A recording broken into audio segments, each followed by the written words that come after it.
Hello everyone, welcome to Music is a Journey. I'm Peter.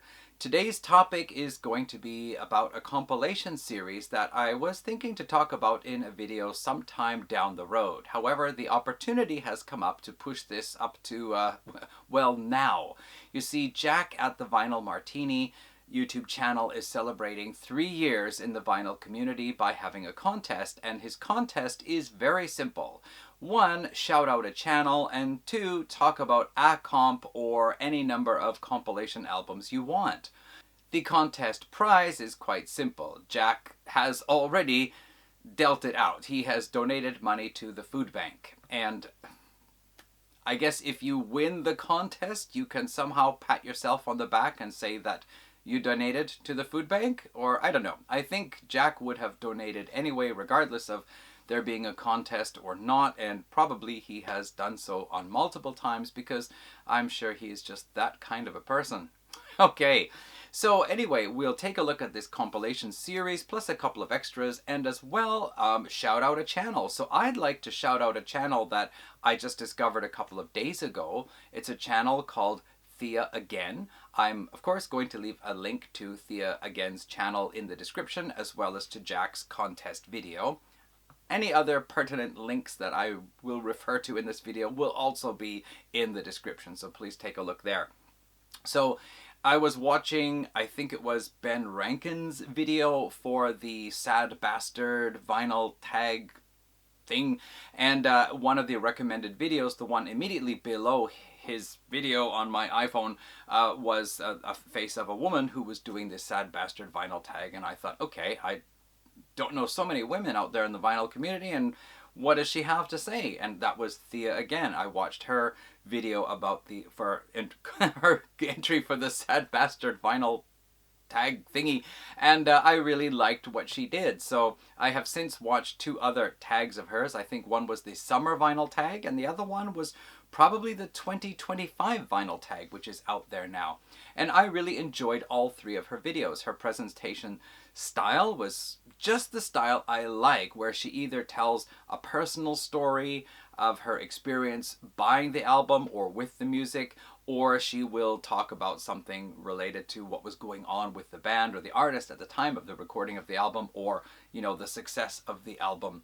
As well, she also talks about different pressings. She mentioned one album that was a bootleg album, an unofficial pressing, but in really great quality and a wonderful package. And she mentioned some other pressings where she compared the sound quality on different ones. So if that's your bag, Thea's your girl.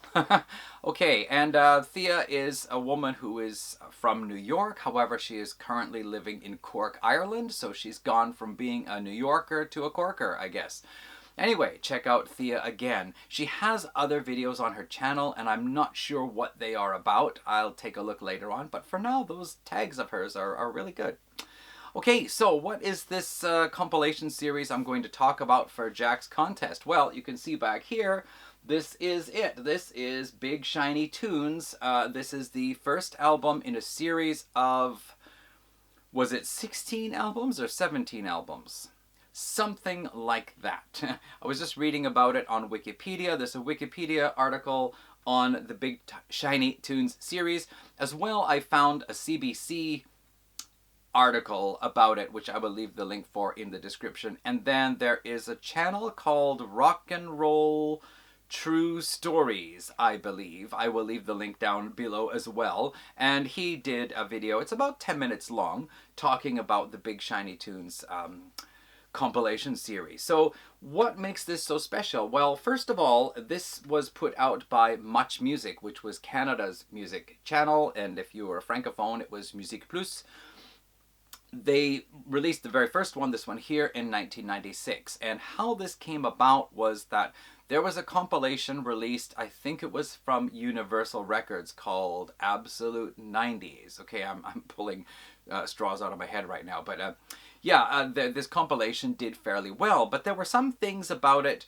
Some of the bands on Universal they wanted to have on the compilation, the bands declined to have their song featured on there. For some reason, they thought it wasn't going to be cool or something like that. So Universal felt that there was something they were missing out on as well. There were other bands who were really big in the scene who belonged to other labels such as Warner and EMI. So they had this idea to put their heads together, and Warner, EMI, and Universal teamed up together to release albums through Much Music. Okay, the exact legal details, I'm not sure, so excuse my parlance if it's incorrect.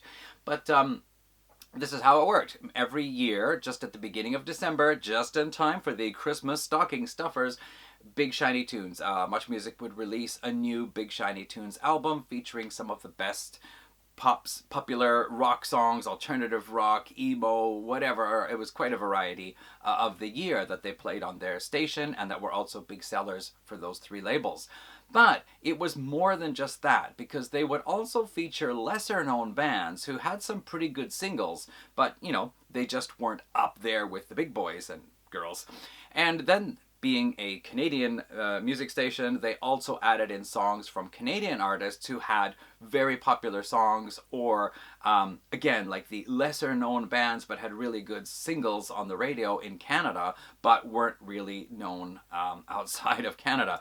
So what we had is a collection of the, you know, big songs by the American and British bands, really good songs by lesser known bands, and then a bunch of great songs by Canadian bands. And this became a really hot selling item. So this is the first one. And actually, I thought I had the second one. I don't. And I remember the reason why I don't have it. But first, I'll tell you why it's important to have the second one, because that was the biggest seller of them all. It sold 125,000 copies in the first week.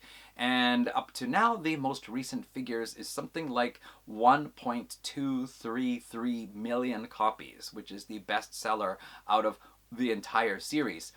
The first 5 albums in the series, 5 or 6 or even 7, are all considered really great. I actually ran across a ranking page or video, maybe it was a page, a while back. And if you search, you can find there are lots of places like Spotify and I don't know, wherever, where you can find the entire catalog of songs from the whole series on there. But another thing, one thing that is really important to say, as I'm trying to remember everything I read this afternoon and watched in the video, is that this is the biggest, best-selling compilation series in Canada. So, you know, previously we had K-Tel, which was a label that was releasing all these compilations of different songs. And in fact, the very first rock album I ever owned was a K-Tel compilation called Rock 82, which I've talked about before. But anyway, this one here, the Big Shiny Tunes, is the biggest seller of them all. And in 2018, there was even a book released telling the whole story behind the series, right from its conception, probably even to what led to its conception, up to the final releases. I do remember in that ranking of the Big Shiny Tunes albums, or whatever it was I read about it, that the lowest ranked ones were the final releases. There was something about the selection was just not as exciting as what had been on the first few albums. But nevertheless, a tremendously successful series, a big part of Canadian history. If you were a youngster or a young adult in the 1990s, certainly you knew about Big Shiny Tunes. There were always commercials on, well, probably on Much Music, advertising that the album was coming out. So it is an important part, I guess, of the Canadian 90s and early 2000s music scene. I get the feeling there's something else I wanted to say about it. Oh yeah, that's right. So the reason why it went into decline, partly because, like MTV, Much Music started changing their format somewhat and were less focused on music. So I guess, I don't know, they had less emphasis on what they were doing with the Big Shiny Tunes releases. Or another thing was simply that how people listen to music, a lot of it with file sharing and downloads, and it soon became possible to build your own digital library and make your own Big Shiny Tunes playlists or whatever. So finally, the series was suspended for a while and then officially discontinued. But yes, there is a book published in 2018 with a very lengthy subtitle but kind of humorous one. So if you're interested in finding out more, check out the video link that I'm posting below. That is a great video that sums up everything that I read much more succinctly and concisely and eloquently than what I'm doing now. So let's talk about what is on this. Big Shiny Tunes #1 from 1996, December 1996, starts off with One More Astronaut from I, Mother Earth. Excellent Canadian band. They released 4 albums and I have them. Machine Head from Bush, or Bush X as they got known in Canada, because there was another band called Bush out there somewhere or something like that. Tahitian Moon by Porno for Pyros. Queer by Garbage. Sweet Dreams by Marilyn Manson. Scooby Snacks by Fun Lovin' Criminals. Just a Girl by No Doubt. Aeroplane by Red Hot Chili Peppers. The Good in Everyone by Sloan. Now Sloan is interesting because they are, certainly in the 1990s, they were one of the best known or coolest Canadian bands out there. They're still around. And there was an interview with Chris Murphy when they were one of the members of the band, and they were talking about when they were asked to have one of their songs included on the compilation. And at first they thought, well, you know, is it going to be cool? Maybe we shouldn't be part of this. But once they got their song on there, they realized, man, like, we're just like a mom and pop store band, and our song is on the same album as some of these really big names in the rock music scene. So that was actually a really good boost for them. So once again, a lot of lesser known bands or Canadian bands actually got to sit together with the big boys and girls. So yeah, Sloan is on here. Keep going down the list. The King of New Orleans by Better Than Ezra. Tinfoil by Limblifter. Who knows Limblifter? Alone and Easy Target by Foo Fighters. Ophelia by Moist, a Vancouver band. Just from Radiohead. Angry Johnny from Poe. Raven Drool by the Killjoys. Paste by Pluto. Who knows that one? And Novocaine by Beck. So yeah, that's a pretty cool selection. Now, I thought I had album #2, which was the biggest seller, but I remember the reason why I don't have it. I'm going to read off the track listing off Wikipedia here, because it has its own Wikipedia page. And it is The Prodigy with Breathe, Blur with Song 2, and actually I had the CD, so I didn't need to get that one. Third Eye Blind, Semi-Charmed Life, Smash Mouth, Walkin' in the Sun, which I remember was not really a song I felt I needed to have in my collection. Heard it an awful lot on the radio. Sugar Ray with Fly, not really interested in that one. Bran Van 3000's Drinkin' in LA, don't remember that one. Marilyn Manson, The Beautiful People, I have the album. Holly McNarland, Numb, I have the album signed. Bush, I guess that would be Bush or Bush X, but anyway, Swallowed, had the album, had it. Matchbox 20, Push, have the album. Collective Soul, Precious Declaration, Remix. Well, I have the album now, maybe not the remix version. The Tea Party, Temptation, have the album. Had it then too. The Chemical Brothers, didn't care. Wide Mouth Mason, My Old Self. Yeah, might have been worth it to have that. Just they're a Saskatchewan band. Radiohead's Paranoid Android, I have the album. Age of Electric, Remote Control, I have the album. And Stone Temple Pilots, Lady Picture Show. So anyway, I think any of the songs that I felt I wanted in my collection, I already had the album. But that was kind of the cool thing with these compilations, was that you would hear these songs on the radio, or you would see the videos on Much Music, and if you didn't want to spend the money to buy the whole album to get that one song, at the end of the year you could get a collection of somewhere between 16 to 19 songs that were just all those ones you heard during the year that you thought were really awesome. So yeah, that was one of the big selling points for these. So Big Shiny Tunes #3, we've got Smashing Pumpkins on here, Foo Fighters, Matthew Good Band, Bare Naked Ladies, Beastie Boys, Rob Zombie, Third Eye Blind, Sloan, Lenny Kravitz, Placebo, Garbage, Radiohead, Goo Goo Dolls, Big Red, Monster Magnet, Fastball. Did I say Semisonic? I started to skip some, but then I decided to read them all out anyway. So yeah, just a really cool collection.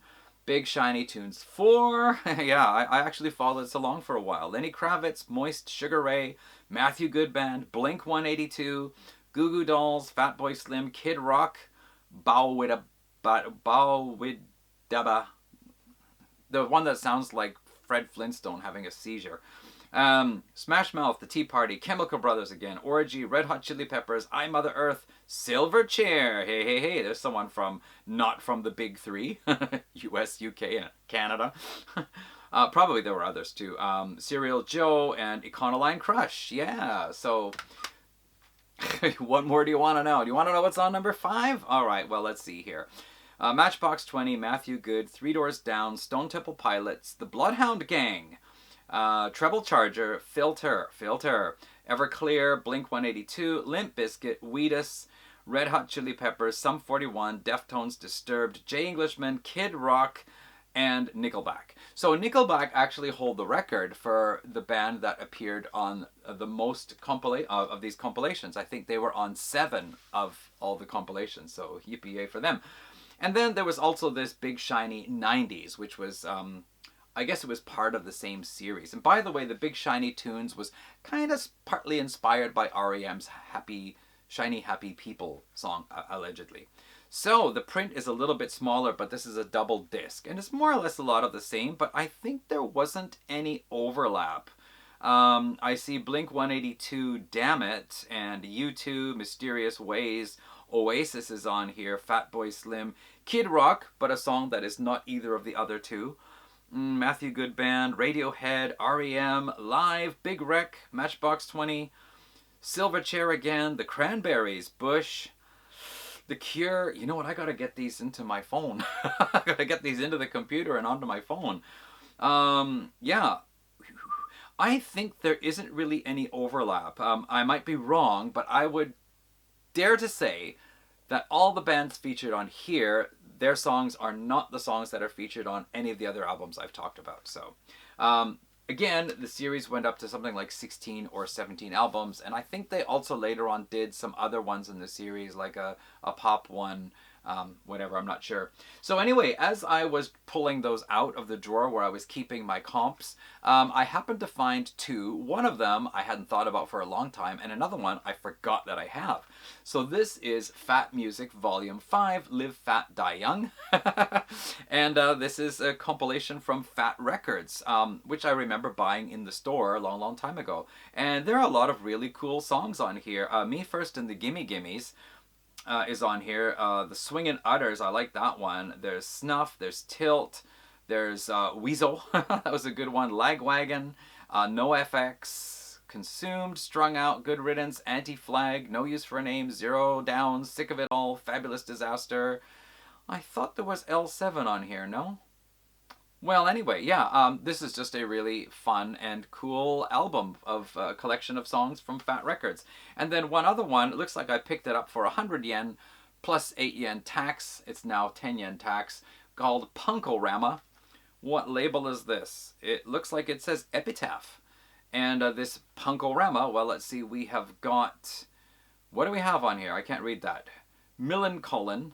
Hot Water Music. Now I'm not sure. Am I reading the song title or am I reading? No, it's the band name, because here's the International Noise Conspiracy, Pennywise. I know that's a band. Division of Laura, No FX, Randy, Pulley, Bouncing Souls, Beatniks, Bad Religion, Deviates, Dropkick Murphys. Oh yeah. Rancid, Death by Stereo, Agnostic Front. Yep. What is it? 1208, 98 Mute, and Guttermouth. Right. So that's what's on this compilation here. Okay, so that is, very importantly, the Big Shiny Tunes compilations, the 4 of the first 5, as well as the Big Shiny 90s. Lots of really cool music from the 1990s on there, mostly around the rock genre anyway, and then a couple of punk compilations, which I'm really surprised that I have them, but at the same time, I know I like this one, and I probably have to listen to this one again. So that's it. That probably turned out to be longer than I thought, but that's for Jack at the Vinyl Martini for his compilation contest. Once again, check out Thea Again. Check out this rock and roll true stories video, whatever, about Big Shiny Tunes. Check out his other videos as well. He does these really great presentations about different bands and artists, usually 15 to 20 minutes long, with video clips, photos, audio clips sometimes, quotes from interviews and all that. So some great stuff there. It's thanks to him that I found out that Kitty were releasing a new album, their first one in 13 years, earlier this year, and now I got most of the catalog of Kitty. Anyway, that's it. Thanks all for watching, and see you around in the next video. Bye.